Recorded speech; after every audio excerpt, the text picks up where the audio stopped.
कालच्या व्हिडिओमध्ये आपण वातदोषाची वाढण्याची काय कारणे आहेत, काय लक्षणे आहेत, त्याच्यावर काय उपाय आहेत, आहाराविहारामध्ये काय बदल करावे या सर्वांबद्दल माहिती बघितली।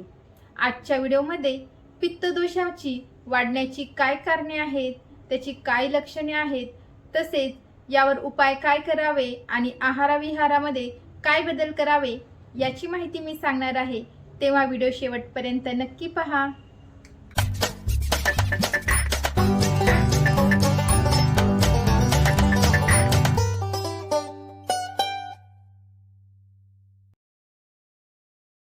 श्री स्वामी समर्थ सर्वांना। मी डॉक्टर सविता लांजेवार माझ्या डॉक्टर सविता व्लॉग चॅनलमध्ये तुम्हा सर्वांचं खूप स्वागत आहे। जर तुम्ही माझ्या चॅनलला सबस्क्राइब नसेल केलं तर चॅनलला सबस्क्राइब करा, जेणेकरून भविष्यातील व्हिडिओ तुम्हाला बघायला मिळतील। दोषा एव हि सर्वेषां रोगानां एक कारणम। परवाच्या व्हिडिओमध्ये मी सांगितल्याप्रमाणे वात, पित्त आणि कफ हे जे 3 दोष आहेत तेच आपल्या शरीरातील रोगांचे एक कारण आहे। त्यामुळेच त्या दोषांबद्दल संपूर्ण माहिती असणं गरजेचं आहे। काय खाल्ल्याने किंवा काय आपल्या चुकीच्या वागण्याने हे दोष वाढतात हे जाणून घेतलं की दोषांवर नियंत्रण ठेवणे अगदी सोपं जातं। आता जाणून घेऊयात की हे पित्त आपल्या शरीरामध्ये प्राकृत स्थितीमध्ये असताना काय काम करतं। तर आधीच्या व्हिडिओमध्ये जसं की सांगितलं, पित्त हे अग्निमहाभूत आणि जलमहाभूत या 2 महाभूतांपासून बनलं आहे। तर शरीरामध्ये जेव्हा पित्त प्राकृत असतं तेव्हा आपण जो आहार घेतो त्याचं पचन करण्याचं काम हे पित्त करतं। त्यानंतर शरीरामध्ये उष्णता टिकवून ठेवतं, उष्णता निर्माण करतं। दृकशक्ती म्हणजे आपल्याला बघण्याची जी शक्ती मिळते ती सुद्धा या पित्ताद्वारेच मिळते। त्यानंतर जी आपल्याला भुकेची जाणीव होते ती देखील या पित्तामुळेच होते। तहानेची जाणीव, तसेच ही शारीरिक कामे झाली, तसेच मानसिक कामे, स्मरणशक्ती, मेधा, शौर्य, पराक्रम हे सर्व पित्ताच्या प्राकृत कामामुळेच होऊ शकतं। नाभिरामाशया स्वेदोलसिका रुधिरम रसहा दृकस्पर्शनम च नाभिरत्र विशेषता। ही सर्व पित्ताची स्थानं सांगितली आहे। यामध्ये नाभी हे विशेष स्थान आहे। या व्यतिरिक्त आमाशय, दृक म्हणजे डोळे, लसिका स्वेद, रुधिर म्हणजे रक्त, यकृत, प्लीहा ज्या ठिकाणी रक्त तयार होतं, तसेच त्वचा हे सर्व पित्ताची स्थानं सांगितली आहे। षड्रसयुक्त आहाराचे चुकीच्या पद्धतीने सेवन केल्यामुळे हे 3ही दोष दुष्ट होतात।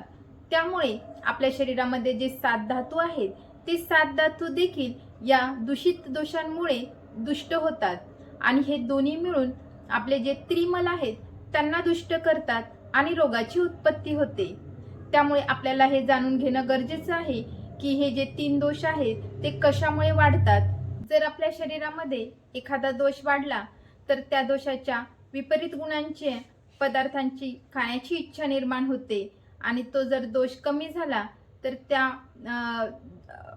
दोषांच्या विपरीत गुणांच्या पदार्थांची खाण्याची इच्छा होत नाही। जसं की जर पित्त दोष वाढला, आपण बघितलंच आहे पित्ताचा उष्ण गुण आहे, तर यावेळी पित्त वाढल्यामुळे शीत गुणाचे पदार्थ खाण्याची इच्छा निर्माण होते आणि हाच जर पित्त दोष कमी झाला म्हणजे त्याची उष्ण गुण कमी झालं तर आपल्याला उष्ण पदार्थ खाण्याची इच्छा निर्माण होते। आता जाणून घेऊया की हे पित्त वाढण्याची काय कारणं आहेत।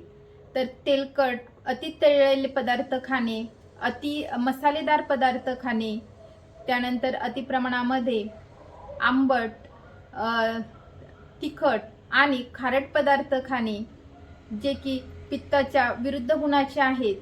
त्यानंतर अति प्रमाणामध्ये जेवण करणे, अवेळी जेवण करणे, भूक असताना जेवण न करणे, त्यानंतर दही अति प्रमाणामध्ये खाणे, कॉफी, काळा चहा, मद्यपान अति प्रमाणामध्ये करणे, धूम्रपान अति प्रमाणामध्ये करणे किंवा कुठलेही मादक पदार्थांचं सेवन करणे, अति प्रमाणामध्ये मांस सेवन करणे, अति परिश्रम करणे, अति उन्हामध्ये काम करणे, दिवसा झोपणे, रात्री जागरण करणे, सतत तणावामध्ये राहणे, चिडचिड करणे, अतिक्रोध करणे, तसेच अति विचार करणे, स्ट्रेस, टेन्शन या सर्वांमुळे आपल्या शरीरातील पित्तदोष वाढतो. या व्यतिरिक्त जी दिनचर्या सांगितली आहे त्याचे पालन न करणं, जी ऋतुचर्या सांगितली आहे त्याचे पालन न करणं यामुळे देखील पित्तदोष हा शरीरातील वाढतो. तसेच शरद ऋतूमध्ये हा साहजिकच पित्तदोष वाढलेलाच असतो. आता जाणून घेऊयात की आपल्या शरीरामध्ये जर हे पित्त वाढले तर त्याची शरीरावर काय लक्षणे दिसतात. बऱ्याच जणांना पित्त म्हणजे फक्त आम्लपित्त हाच एक त्रास माहिती आहे, परंतु या व्यतिरिक्त पित्त वाढण्याची बरीच लक्षणे असतात. यामध्ये आपली त्वचा, नेत्र, मूत्र हे सर्व पिवळसर वर्णाचे होतात. खूप भूक लागते, खूप तहान लागते, शरीराचा दाह होतो. तसेच कधी कधी अग्नीसुद्धा मंद होतो, झोप येत नाही. आता ही झाली पित्ताची प्रकोपाची लक्षणं, वाढण्याची लक्षणं. म्हणजे त्या ठिकाणीच हा पित्त वाढलेला आहे. परंतु हा पित्त जर अतिप्रमाणातच वाढला तर आजूबाजूला सुद्धा पसरतो. तर या कुपित पित्ताची काय लक्षणे आहेत तर पूर्ण शरीराचा दाह होतो, राग म्हणजे लालिमा येते, उष्णता वाढते.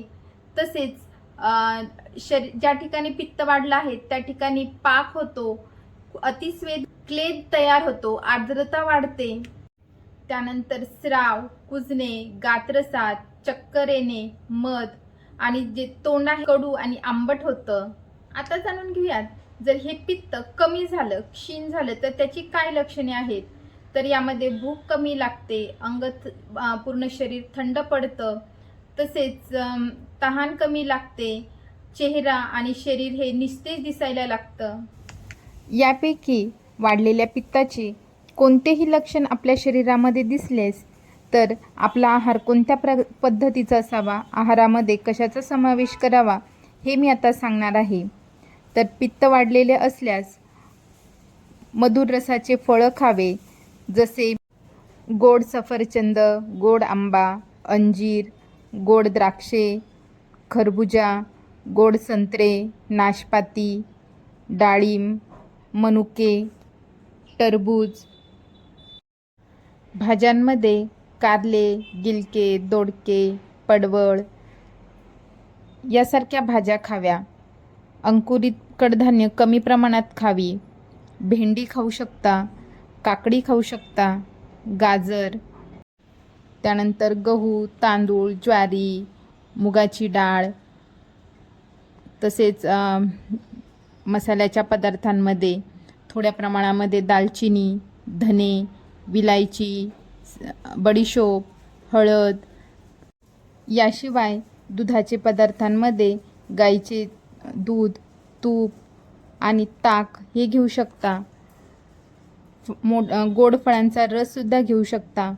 जर नॉन व्हेजिटेरियन असेल तर अंड्याचा पांढरा भाग घेऊ शकता, मासे खाऊ शकता, खेकडा यासारखे पदार्थांचं सेवन करू शकता. आता जाणून घेऊयात जर शरीरामध्ये पित्त वाढलेले असले, त्यातील कुठलंही लक्षण दिसलं तर कोणते पदार्थ खाणे टाळावे.